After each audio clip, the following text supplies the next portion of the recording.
j'espère que vous allez bien. Me voici de retour en France après 3 merveilleux mois en Asie. Je vais rentrer directement dans le vif du sujet puisque ça me tenait vraiment à cœur de faire cette vidéo parce qu'on me demande très régulièrement quelle compagnie je prends pour mes voyages en Asie, quels sont mes tips, quels sont les prix, d'où je pars, d'où j'atterris, etc.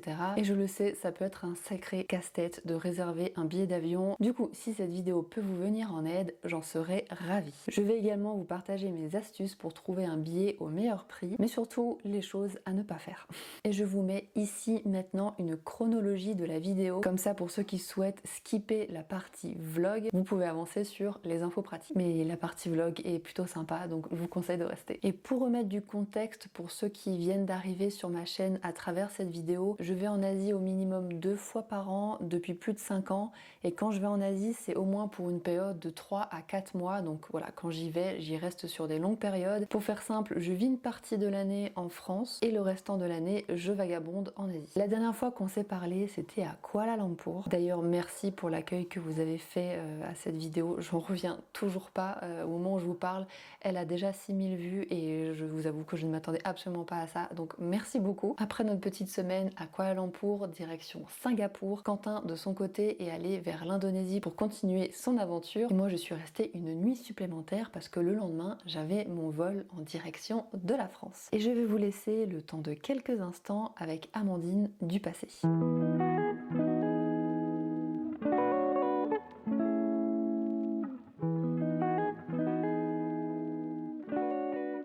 Hello, c'est Amandine du passé qui vous parle en direct de ma capsule. Je ne vais pas parler très fort parce que j'ai pas envie de déranger autour de moi, même si nous sommes actuellement le lendemain matin, qu'il est déjà 11h au moment où je vous parle, donc je pense que plus personne dort à cette heure-ci parce que c'est bientôt l'heure du check-out pour tout le monde. Mais voilà, je vais quand même un petit peu chuchoter. En tout cas, j'ai très bien dormi, c'est une des premières fois que je dors aussi bien d'une capsule hôtel. Un capsule hôtel, je sais jamais trop comment on dit, mais ouais, j'ai très bien dormi, le matelas était très confortable. Vu que j'avais plus de 24 heures ici à Singapour, j'ai pour le coup décidé de dormir au centre-ville et de profiter de ce transit. Pour faire un petit récap, hier je suis arrivée à Singapour, il devait être 15h, le temps que j'arrive au centre-ville il devait être 16h. J'ai fait le check-in et ensuite je me suis baladée dans l'endroit que je préfère à Singapour, qui n'est autre que Gardens by the Bay. Je vais vous laisser avec les images, vous allez voir, c'est magnifique.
Parler du prix, j'ai payé ici 50 € la nuit. Je sais que ça peut paraître très cher de payer 50 € pour être littéralement dans une petite boîte, mais il faut pas oublier que nous sommes en plein cœur de Singapour, genre vraiment mieux placé, je ne peux pas faire. Vous voulez une chambre classique, vous devez au moins considérer le double au vu de l'emplacement. Le petit plus, c'est qu'ici vous avez à volonté du café et du thé au niveau de la réception avec une petite terrasse sympa. Ils essayent d'ajouter des petits suppléments histoire que les 50 € vaillent le coup, et je dois dire que c'est également très propre. La capsule en elle-même est très bien aménagée, vous pouvez ranger vos petites affaires, c'est très bien pensé, et la salle de bain est extrêmement propre. Il y en a en fait plusieurs, c'est des petites salles de bain individuelles avec un toilette, une douche, et c'est nettoyé très souvent, ce qui fait que ça paraît, je trouve ça très agréable. Et ouais, non, pour le coup, moi je ne regrette pas d'avoir dépensé mes 50 € ici. J'étais vraiment très contente de mon passage. Donc, sachez que si vous passez à Singapour et que vous êtes solo, cet hôtel est une très bonne option. Et là, il me reste plus qu'une heure avant de décoller vers l'aéroport, même si vous allez voir que mon avion ne part pas tout de suite.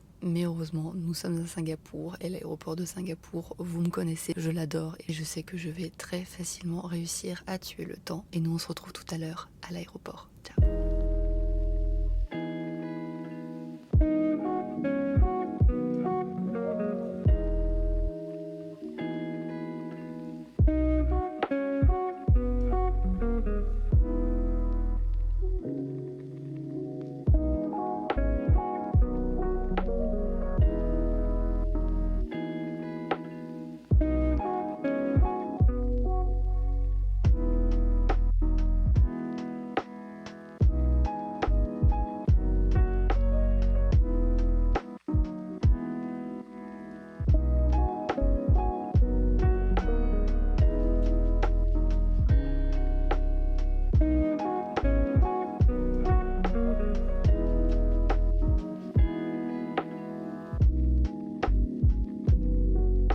d'aller plus loin, je tiens à préciser que je ne suis en aucun cas payée par la compagnie aérienne Turkish Airlines.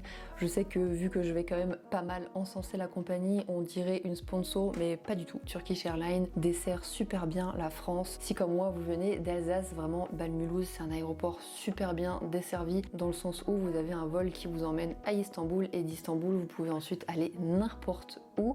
Vraiment c'est super bien desservi. L'année dernière encore Turkish Airlines desservait Strasbourg mais malheureusement ce n'est plus le cas, donc il faut descendre jusqu'à Bâle-Mulhouse, mais vous avez des trains qui vous emmènent directement à l'aéroport de Bâle-Mulhouse, donc voilà, pour moi c'est vraiment l'option parfaite. Je ne gagne rien à faire les louanges de cette compagnie, mais depuis qu'ils ont ouvert l'aéroport d'Istanbul en 2018, c'est l'un des aéroports les mieux desservis au monde, donc voilà, ça c'est vraiment à titre informatif. Et à savoir que j'ai bien entendu essayé d'autres compagnies aériennes depuis les années, je pense notamment à KLM, Air France, Emirates, Qatar et Etihad. Voilà, ça fait partie de toutes les compagnies que j'ai pu utiliser pour me rendre en Asie et rentrer vers l'Europe. Et pour moi, surtout depuis le Covid, donc post-Covid, Turkish Airlines fait partie des meilleurs. Bon, par contre, il y a bien une chose à prendre en considération, c'est que, comme je dis tout à l'heure, depuis la pandémie, les billets d'avion ont quand même radicalement augmenté et ça, peu importe la compagnie, ça devient très rare de trouver les mêmes tarifs qu'avant 2020, mais bon, j'ai envie de dire que c'est aussi normal, les années passent. Je sais qu'il y a encore des possibilités, si vous prenez par exemple Air China en partant de Paris, je sais qu'ils ont des tarifs assez compétitifs, mais vous devez du coup faire des escales à Pékin et ça va peut-être pas forcément être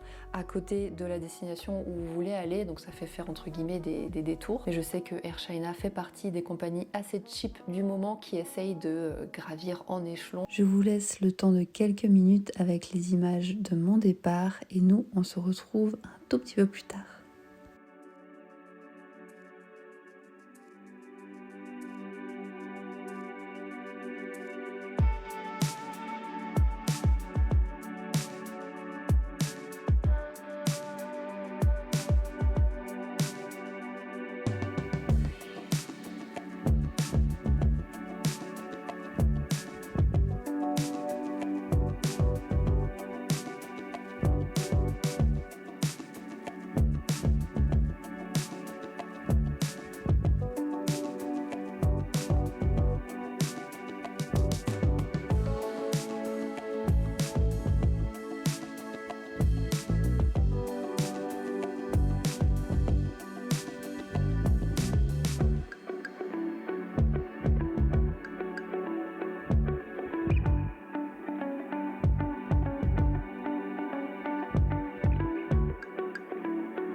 À ce stade de la vidéo, ça va faire 1 heure que nous sommes dans les airs et je vais dorénavant vous parler plus précisément de Turkish Airlines en vous détaillant pourquoi, selon moi, ça fait partie des meilleures compagnies pour passer 10 heures en classe éco sans trop s'en rendre compte et sans trop souffrir. Enfin voilà, vous m'avez compris. Numéro 1, les repas. Même si visuellement ce n'est pas de la haute gastronomie, vraiment les repas chez Turkish Airlines, c'est une dinguerie. Vraiment à chaque fois je mange mais tellement bien. Je peux pas vous expliquer, mais quand je sais que je vais avoir un vol avec Turkish Airlines, je suis juste trop contente de savoir que je vais bientôt manger leur repas. C'est super bien assaisonné, c'est gourmand. Vous avez toujours 2 options, une option avec de la viande et une option végétarienne. Donc ça pour moi c'est parfait. En numéro 2, vous avez toujours une petite trousse absolument adorable que je conserve à chaque fois parce qu'elle m'aide après pour organiser ma valise, et dans cette trousse vous avez toujours des chaussettes, des chaussons, une brosse à dents, dentifrice, une crème hydratante, de quoi être dans le silence et être dans le noir. En numéro 3, vous avez une sélection de films incroyable. Genre vraiment, à chaque fois que je prends l'avion, j'ai des nouveaux films vraiment à l'affiche qui viennent tout juste de sortir au cinéma ou des grands classiques. Enfin vraiment, je sais que je peux pas m'ennuyer. Il y a de tout, il y a des dessins animés, il y a des Disney, il y a des films d'action, il y a des films d'amour, il y a des films nominés aux Oscars. Et c'est grâce à ces nombreux allers-retours avec Turkish Airlines que j'ai pu regarder d'innombrables films. Vu qu'en Asie, j'ai pas trop l'occasion d'aller au cinéma. Je sais que que grâce à mes 10 heures de vol, je peux toujours me rattraper. Vous avez également du Wi-Fi à bord. Personnellement, je le prends rarement, mais grâce à vos miles, si admettons vous avez accumulé un petit peu de points de fidélité, vous pouvez sans trop de soucis vous payer le Wi-Fi. Vous pouvez également le payer par carte bancaire, mais vu que j'ai jamais fait, je peux pas trop m'avancer, mais je sais que le Wi-Fi à bord est disponible. En numéro 4, mais ça va être une parenthèse parce que je sais que tout le monde ne peut pas se l'offrir, mais en 2022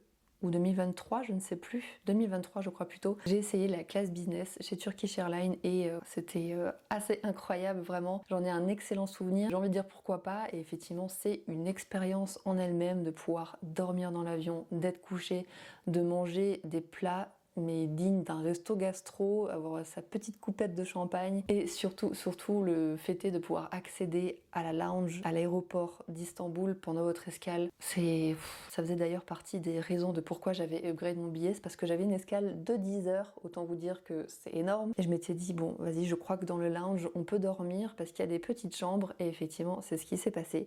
Dans le lounge vous avez du coup un buffet à volonté, mais vraiment les plats à tomber par terre. Je crois que j'ai rarement aussi bien mangé de ma vie lors d'un transit en avion.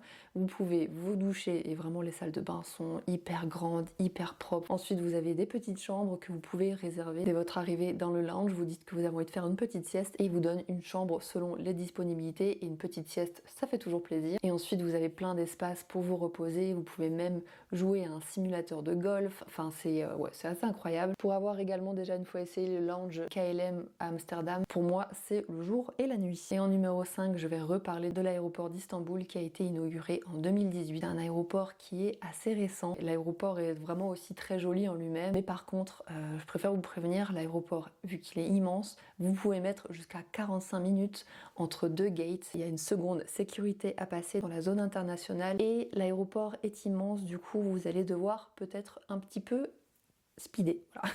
Mais si à contrario vous avez jusqu'à 3 voire 10 heures d'escale, vous ne pouvez pas vous ennuyer. Vous pouvez même potentiellement faire une petite escale dans Istanbul même, mais bon là pour le coup je vous conseille quand même d'avoir un bon 24 heures devant vous. Mais voilà, ça fait partie des options également possibles.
Rentrons dorénavant dans un sujet qui nous intéresse tous, comment trouver un billet d'avion au juste prix. Numéro 1, un grand basique mais qui fonctionne toujours depuis plus de 10 ans pour moi, c'est le site Skyscanner. Vous le connaissez peut-être déjà, d'autres je sais qu'ils utilisent plutôt l'outil Google, mais moi vraiment j'adore Skyscanner, je cherche toujours d'abord mes billets via ce moteur de recherche entre guillemets qui me sélectionne toutes les compagnies qui peuvent m'intéresser en fonction d'un point A à un point B.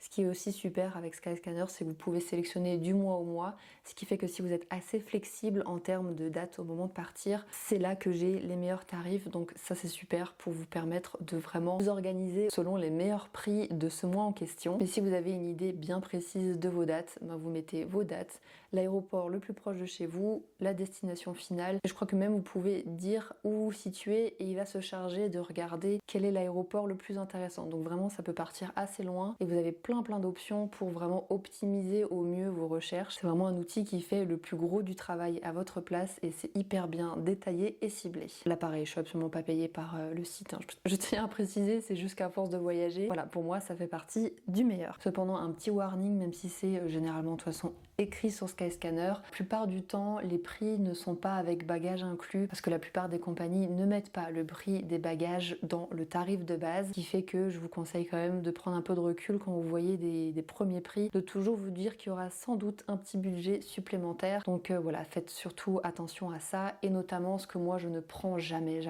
Vous commencez avec une compagnie, puis après il y a une escale, il faut récupérer ses bagages et reprendre le trajet avec une autre compagnie. Hyper compliqué, ça je ne prends pas. Vraiment, quand je prends un billet d'avion avec aller-retour, je prends toujours via la même compagnie. Ça me permet d'éviter certains casse-têtes, ou alors si maintenant vous voyez qu'un aller est super intéressant et le retour est très intéressant avec deux compagnies différentes, à la rigueur vous prenez ces deux billets séparément sur les sites même des compagnies. Ça aussi je vais en revenir. Une fois que j'ai trouvé le billet qui me convient le plus en termes d'horaire, en termes d'escale, combien de temps j'ai d'escale, est-ce que j'ai suffisamment de temps d'escale ou est-ce que au contraire c'est beaucoup trop, là à ce moment-là je vais sur la compagnie aérienne directement. Donc si admettons c'est Turkish Airlines qui m'intéresse le plus, je ne vais pas sur des sites comme booking.com, trip.com, je ne vais pas sur des sites intermédiaires, je vais sur le site de la compagnie toujours.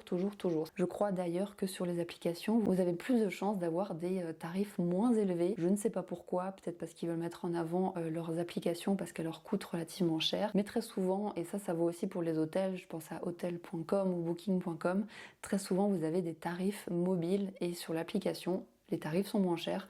Donc ce que je peux vous conseiller, c'est qu'une fois que vous avez fini vos recherches sur Skyscanner sur votre ordinateur, vous allez sur votre téléphone, vous téléchargez l'application de la compagnie et vous prenez votre billet directement sur l'appli du téléphone. Ça, je sais par expérience que ça m'est déjà arrivé de voir des tarifs moins chers parce que je le prenais depuis mon téléphone. Donc voilà, ça c'était juste une petite parenthèse. Un autre petit conseil, mais bon ça pareil, c'est des théories et je sais jamais vraiment si ça marche. Donc il y a ceux qui conseillent de mettre des VPN. Moi personnellement à chaque fois j'essaye, mais je ne vois pas en quoi le tarif est moins cher, donc de mon côté ça n'a jamais marché. Ensuite, un autre conseil qui pour le coup a apparemment plus de chances de fonctionner, c'est d'aller en navigateur privé. Si admettons vous prenez votre billet depuis votre ordinateur, vous ouvrez un nouvel onglet en navigateur privé, comme ça vous n'avez pas de cookies, et vu que vous n'avez pas les cookies d'activer, le site n'a pas toutes vos données avec vos habitudes de consommateur, et à ce moment-là vous avez peut-être un peu plus de chances d'avoir des tarifs un peu plus bas. Mais bon, ça encore, c'est des théories et ça ne marche pas tout le temps. Une autre légende raconte également que c'est plus intéressant de prendre ses billets le mardi ou mercredi parce que c'est pendant cette période-là que les compagnies révisent leurs tarifs. Donc soit ça va être plus cher, soit ça va être moins cher. Mais ça, encore une fois, je ne sais pas si c'est avéré. Mais si admettons, vous voulez mettre toutes vos choses de vos côtés, un VPN, navigateur privé, attendre mardi ou mercredi, et peut-être qu'avec tout ça, vous allez gratter quelques euros. Personnellement, je prends toujours le soin de quand même réserver mes billets d'avion au moins un mois à l'avance. Je sais qu'il y en a, ils sont plutôt team last minute. Moi, au-delà du fait que ça me stresse énormément, je préfère tout de même réserver un mois, voire 3 mois en avance. Au-delà de 3 mois, je trouve pas ça intéressant. Je sais que beaucoup sont de la team réserver son billet d'avion en janvier pour un voyage qui n'est qu'en novembre ou décembre.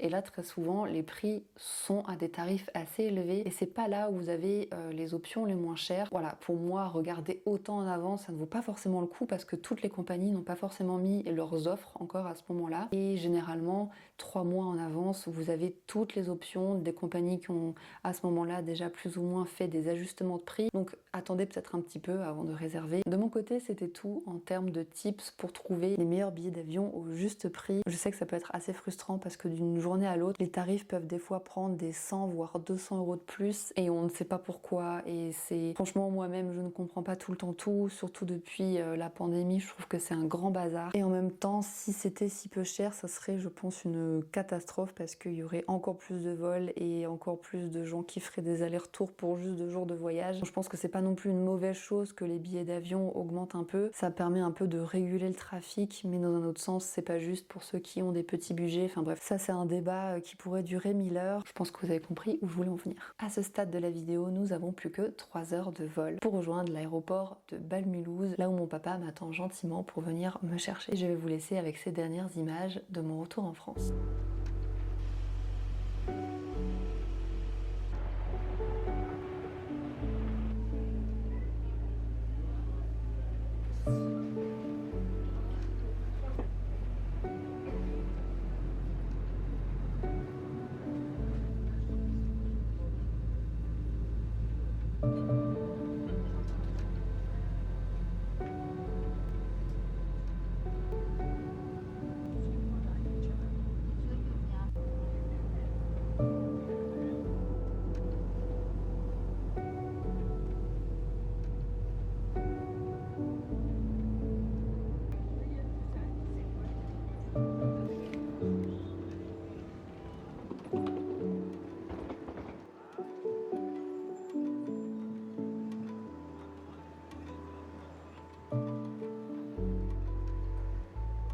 Si vous avez des questions dans le cadre de votre prochain voyage, n'hésitez surtout pas à poser vos commentaires, je me ferai une joie d'y répondre. Moi sur ce, je vais vous laisser. Un immense merci d'avoir regardé cette vidéo jusqu'au bout. La prochaine vidéo sera du coup ici en France. Et promis, même si je ne suis pas en voyage à proprement parler, je vais tout faire pour rendre les prochaines vidéos tout aussi intéressantes. Et quoi qu'il en soit, vous me connaissez, je vais repartir très bientôt en Asie. C'est juste que là, j'ai envie de profiter un petit peu de mon pays, de mes chats, de ma famille. Les voyages font partie de moi, font partie de cette chaîne. Donc bien évidemment que des vidéos voyages. Et il y en aura encore beaucoup. Allez, je vous fais de gros bisous. Ciao!